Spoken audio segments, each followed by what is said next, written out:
Assalamualaikum warahmatullahi wabarakatuh. Halo sahabat Kori-Kori, jumpa lagi di Sinau bareng Kori-Kori.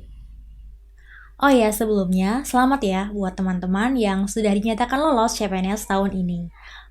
Bagi yang belum tahu dan masih bingung pakaian apa sih yang dipakai sehari-hari oleh PNS dan juga P3K, teman-teman bisa lihat videoku sebelumnya yang membahas tentang peraturan terbaru pakaian dinas ASN. Nah, bagi yang baru saja bergabung di channel ini, teman-teman bisa subscribe dan juga jangan lupa bunyikan loncengnya agar teman-teman bisa tahu video terbaru dari kami. Nah, kalau ada pertanyaan-pertanyaan seputar CPNS, teman-teman bisa komen di kolom komentar atau teman-teman juga bisa follow dan juga DM di Instagramku yaitu di @kori_iswantoro. Oke, langsung saja bagi yang penasaran, berapa sih gaji yang diterima CPNS? Apakah CPNS dapat tunjangan kinerja atau tunjangan lainnya nggak sih? Nah, selengkapnya kita simak video berikut ini. Gaji CPNS dan PNS seluruh Indonesia, baik di pemerintah daerah maupun kementerian, itu adalah sama. Yang membedakan adalah tunjangannya. Gaji PNS ini diatur pada Peraturan Pemerintah Nomor 15 Tahun 2019 tentang Gaji Pegawai Negeri Sipil. Dan ini adalah tabel daftar gaji pokok pegawai negeri sipil. Kita contohkan saja untuk gaji PNS lulusan D3 atau golongan 2C itu mendapatkan gaji sebesar Rp2.301.800. Sedangkan untuk gaji PNS golongan 3A atau lulusan SMA mendapatkan gaji sebesar Rp2.579.400. Untuk golongan 3B atau lulusan S2 mendapatkan gaji pokok sebesar Rp2.688.500. Kedengarannya kecil ya, tapi lihat saja tunjangannya. Dan untuk golongan lainnya, teman-teman bisa lihat di tabel ini yang sudah dilengkapi dengan masa kerjanya juga. Jadi berbeda ya, besaran gaji yang diterima oleh PNS yang tidak mempunyai masa kerja dengan PNS yang sudah mempunyai masa kerja beberapa tahun. Oh ya, untuk CPNS itu baru bisa mendapatkan gaji sebesar 80% saja ya dari gaji pokok. Nah, selanjutnya yang ditunggu-tunggu nih, tunjangan apa aja sih yang didapatkan oleh CPNS dan juga PNS?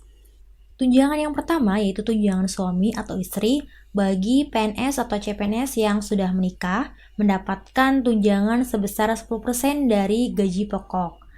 Tunjangan ini khusus bagi yang punya suami atau istri yang non-PNS. Lumayan kan bisa nambahin gaji? Nah, akan tapi jika suami dan istri sama-sama berprofesi sebagai PNS, maka tunjangan hanya diberikan kepada salah satunya dengan mengacu pada gaji pokok paling tinggi di antara keduanya.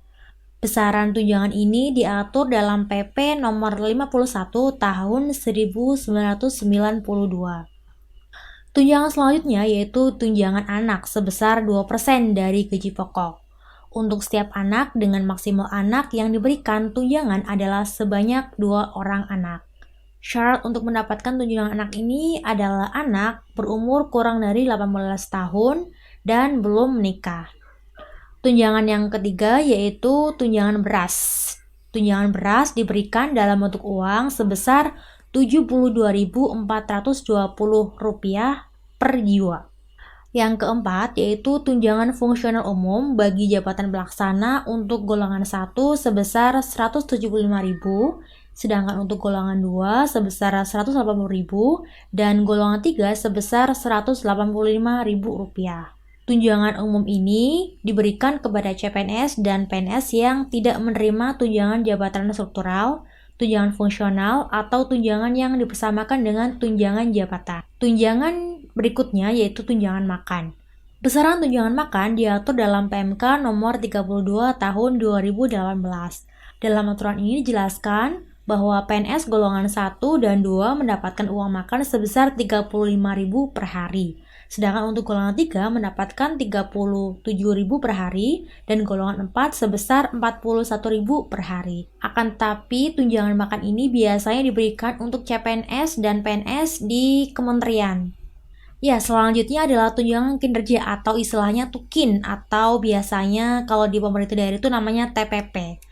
Tukin atau TPP ini besarannya berbeda ya, tergantung kemampuan keuangan daerah masing-masing. Jadi antara tukin CPNS maupun PNS pemerintah pusat dan pemerintah daerah itu berbeda. Bahkan tukin atau TPP antara pemerintah daerah yang satu dengan pemerintah daerah lainnya pun berbeda meskipun masih dalam satu provinsi. Nah, tukin atau TPP ini diberikan setiap bulan maksimal tanggal 10 bulan berikutnya. Misalnya, tukin bulan Februari itu dibayarkan bulan Maret maksimal tanggal 10. Dan ini adalah contoh simulasi perhitungan gaji CPNS dan PNS untuk lulusan D3, yaitu biasanya menjabat sebagai peranata, pengelola maupun verifikator. Ini statusnya menikah dan punya anak satu. Yang pertama yaitu dia mendapatkan gaji pokok sebesar Rp2.301.800. Sedangkan jika dia masih CPNS, maka dia hanya mendapatkan 80%-nya saja, yaitu sebesar Rp1.841.440.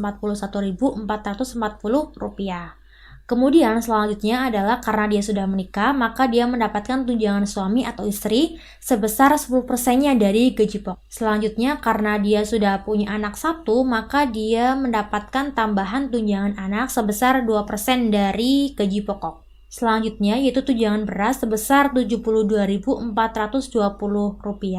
kali 3. Selanjutnya, yaitu karena dia statusnya sebagai pelaksana, maka dia mendapatkan tunjangan fungsional umum sebesar Rp180.000 karena dia adalah lulusan D3 golongan 2. Untuk CPNS, biasanya ada pemerintah daerah yang memberikan tunjangan kinerja. Akan tetapi ada juga pemerintah daerah yang tidak memberikan tukin atau tunjangan kinerja kepada CPNS. Jika dia CPNS tidak mendapatkan tukin, maka dia hanya mendapatkan gaji sebesar Rp2.459.673. Tapi ini belum dipotong pajak ya sama potongan lainnya. Sedangkan untuk PNS yang dipastikan mendapatkan gaji 100% dan juga tunjangan kinerjanya, misalkan kayak di daerah saya itu tukin dibedakan berdasarkan kelas jabatan. Misalnya kelas jabatan untuk peranata, pengelola, dan verifikator, dia itu mendapatkan tukin maksimal sebesar Rp4.095.000. Jadi jika dia adalah lulusan D3 dengan kelas jabatan peranata, pengelola, dan verifikator, statusnya menikah, punya anak satu, dia mendapatkan gaji dan tunjangan sebesar Rp7.070.276. Ini belum dikurangi pajak dan potongan lainnya. Dan untuk golongan 3 atau untuk lulusan S1, yaitu dengan jabatan analis, penyusun, pengawas maupun bendahara, jika dia CPNS, maka dia mendapatkan gaji sebesar Rp2.713.402. Jika dia asumsinya dia nggak mendapatkan tunjangan ya atau tukin. Sedangkan untuk PNS, karena dia kelas jabatannya itu adalah analis, penyusun, dan pengawas ataupun bendahara, maka dia mendapatkan tukin sebesar Rp4.713.000 dengan total gaji dan tunjangannya yaitu sebesar Rp8.4.188. Wow, lumayan ya. Nah, setelah tahu besaran gaji yang diterima CPNS dan PNS, akan lebih baik jika kita bisa menunjukkan kinerja kita dengan sebaik-baiknya untuk melayani masyarakat dengan sungguh-sungguh. Oke, sampai di sini video kali ini. Terima kasih dan saya akhiri. Wassalamualaikum warahmatullahi wabarakatuh. See you the next video. Bye bye.